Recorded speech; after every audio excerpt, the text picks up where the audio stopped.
छत्रपती शिवाजी महाराज, राजेश्री छत्रपती शाहू महाराज, छत्रपती राजाराम महाराज,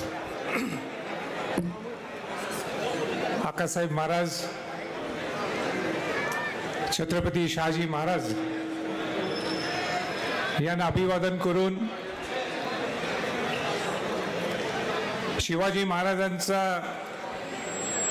350वा राज्याभिषेक वर्ष आणि राजेश्री छत्रपती शाहू महाराजांचा 150 वर्षाची जयंतीचा वर्ष हे औचित्य साधून आज आंतरराष्ट्रीय दर्जाचे मल्लांचे जंगी मल्लयुद्ध जे इथे आयोजित केलेले त्या या कार्यक्रमाला आवर्जून इथं उपस्थित